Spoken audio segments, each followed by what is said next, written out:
So I would like to, with respect to the committees, I would refrain from saying anything beyond my direct and personal knowledge. What I can say is that they have 9 construction firms that we have seen now in the news, the 9 calling card companies of the spouses Diskaya, where they have used dummies, where they have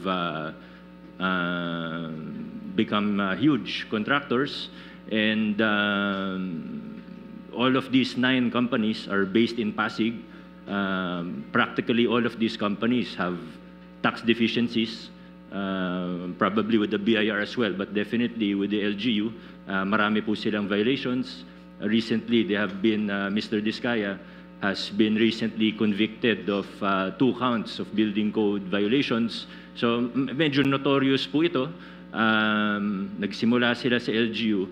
And again, with regard to the question of the chair, kahit nung mayor na ako, naungontrata pa rin sila sa LGU. Kasi pinapatupad po namin sa Pasig ay strict adherence to the law, which is open and public bidding. So pag nagko-qualify po sila mula 2019, hindi po namin hinaharangan, may mga project po sila sa City Government of Pasig.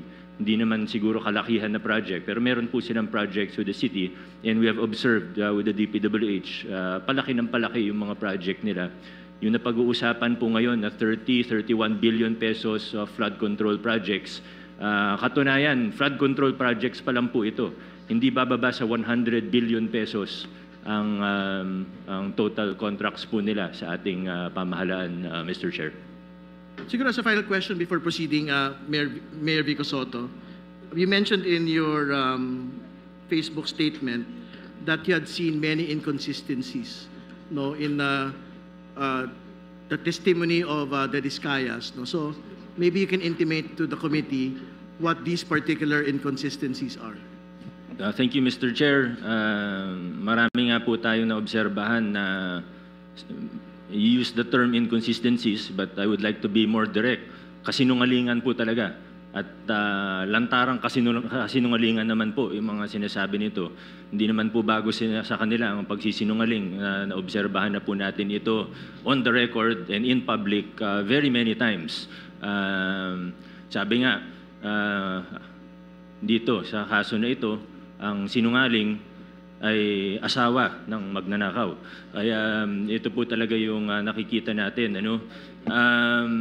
Isang very glaring na kasinungalingan ay yung kahapon po sa statement, sa sworn statement po nila, ay na 2 to 3% lang daw ang kinikita nila sa bawat kontrata. Kahit naman po hindi ka eksperto sa larangan ng construction o engineering, obvious naman po na kasinungalingan ito. Meron pa po, sabi po nila, when Senator Tulfo was questioning them, sabi niya po, minsan daw po, lugi pa daw siya.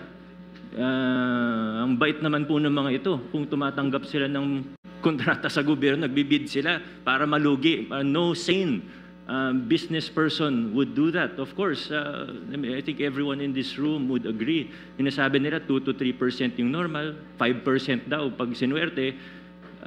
Pag kinumpute po natin, alam ko medyo, Mr. Chair, with all due respect,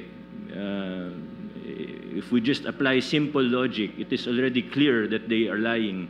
Although alam ko medyo iba kasi yung logic na ginagamit nila sa universe po nila. Pero pag tiningnan po natin logically, 2 to 3% of even 100 billion, edi 2 to 3 billion pesos lang po ito. Sila naman po yung nagmalaki at nag-flaunt, pinagyabang po nila yung lifestyle nila. Na sobrang sabi nga po nila sa isang interview, 11 digits. Sabi po nila, pinagyayabang nila, 11 digits. Sabi ni Ma'am Cesara, 11 digits ang assets nila. So hindi bababa sa 10 billion. Nakita po natin, isang jade lang nila sa sa office nila, 100 million na kagad yun. Yung mga sasakyan, if they paid the correct taxes, it would easily reach almost 1 billion, if not more than 1 billion. How will you afford that if you're only earning 2 to 3% profit sabi naman nila, wala silang private contracts. Ayaw na daw nila sa private kasi maliit ang kita. Nasa interview din po nila. So, buti na lang po ang isda ay nahuhuli sa sarili nilang bibig. Buti na lang po. Ganun po sila magsalita in public at nalalaman natin ang mga katotohanan. And I don't mean to overstep, Mr. Chair. Please stop me at any time. But I would just like to, siguro hindi naman warning, pero siguro ang aking pag-igayat sa bawat isa, pati na rin sa mga mamamayang, sa ordinaryong mamamayan, na mag-ingat po tayo sa mga naririnig po natin. Alam naman po ng lahat ng tao sa kwarto na ito na may guilty na senador, may guilty na congressman, may guilty na DPWH officials, may guilty na contractor at maaaring sa iba pang ahensya ng pamahalaan.